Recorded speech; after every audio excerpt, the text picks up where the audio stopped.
Justin Trudeau's comments alleging Indian participation or Indian involvement in killing a Canadian national on the Canadian soil has sparked a huge row.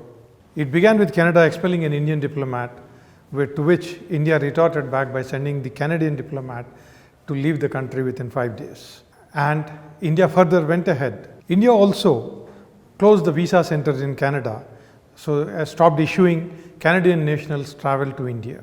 While India did this, it has been asking for more information, asking for valid proofs from the Canadian government. While the whole world was waiting for the Canadian government to respond, there was a very different response that came out in the Canadian media. The American ambassador to Canada, David Cohen, in an interview to the Canadian TV, has come out and spelled that there was shared intelligence among the Five Eyes that led to Justin Trudeau's conclusion, which made Justin Trudeau make some allegations against the nation. The most interesting part here is, what is this Five Eyes? Who are they comprised of? And the name itself very clearly speaks about a monster. 5 eyes. A monster, no human being or no live being would have more than 2 eyes. But yes, of course, this is a sinister organization, a sinister arrangement between 5 countries, the Anglophonic countries, that is US, UK, Canada, Australia and New Zealand. It is important to note that all of them are Anglophonic countries. This arrangement, this agreement between these countries, if you were to look at the birth of this arrangement, it goes back to an year after the Second World War was over. Immediately after the Second World War, we all know that the influence of these Anglo countries over the world started diminishing. There were liberation struggles across the world. There were many independent struggles that were successful, and the British or the Anglo domination of the countries, the era of the Anglo domination of the countries in real time was coming to an end. It was then the same Anglophonic countries have arrogated themselves the right to spy on the entire world. What does this arrangement speak about? This arrangement speaks about being able to spy any countries in the world.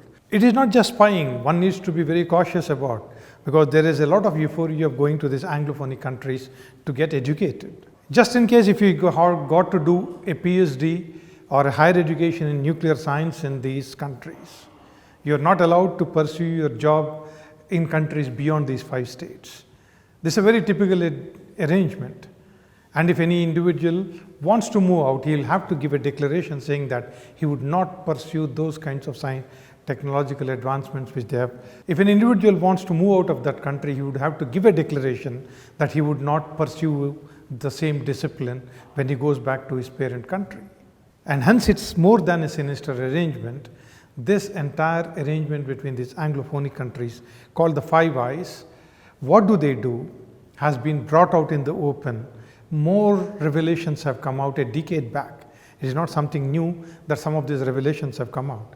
The Snowden Files have come out with even more detailed understanding or detailed explanation about what these countries are capable of doing it. It very clearly appears that the G8 countries have not learned their lessons despite their diminishing influence in the world.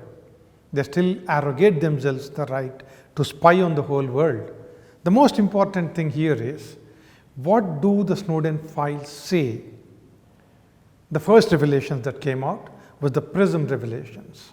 The PRISM revelations very clearly said that these countries have got backdoors so that they can enter into any computer in the world and get the information back.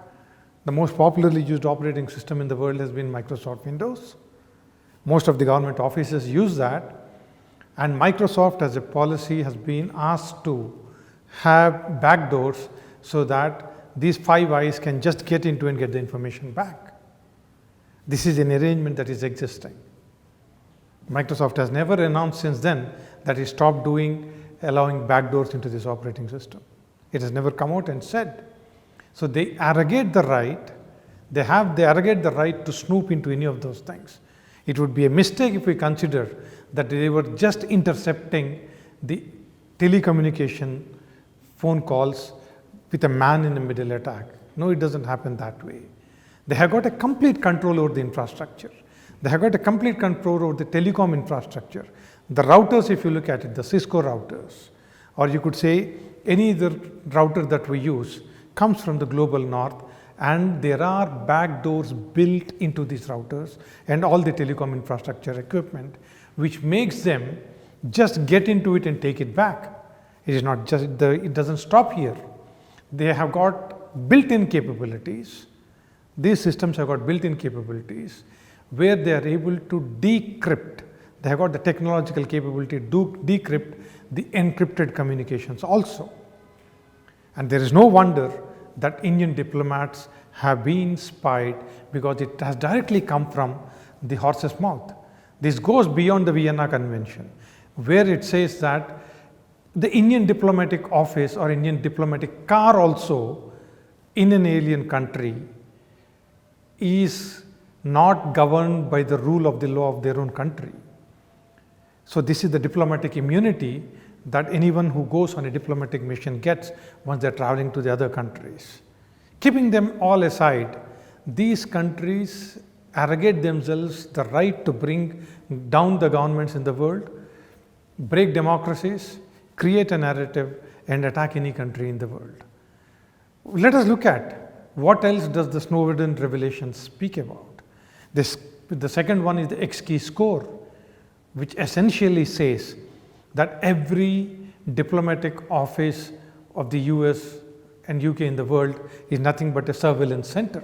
And most importantly, it is very easy to track any one of us, because the XKeyscore revelations also have come out and said that the GPS systems, which is completely owned by the US, provides an accurate information with an error of 3 meters of where an individual is. And how do we get out of this?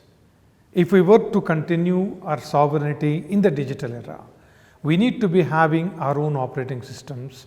I think the free and open source way is the way in which we build our free open source operating systems, where we have the entire source code available, and which is a secure way of doing it. And we need to move away from the US-centered GPS monitoring systems, maybe NAVIC, which is there, but is not still being used in the country. And we need to have our own mobile operating system, because we know today that a mobile that we have in our hands is nothing but a surveillance architecture, surveillance infrastructure that the entire US and the global north has got access to, along with the governments in the rest of the world. And hence, for us to be a sovereign country, to be away from snooping, we need to be clear that we need to build our own infrastructure. This is the first and foremost thing that is needed for the nation. And the second most important thing is that the government of India should take this up in the international forum. We should ask, because all the IPs and all the cyberspace can never be a space for kind of some of these things. Indian government should take these issues up diplomatically. It seems there are newspaper reports that where they have said that Joe Biden has taken up this issue, raised this issue with Narendra Modi. I think these are certain issues that need to be taken up in international fora, including the UN, and we should ensure that the G8 or the developed nations don't arrogate themselves the right to spy on the citizens of the world.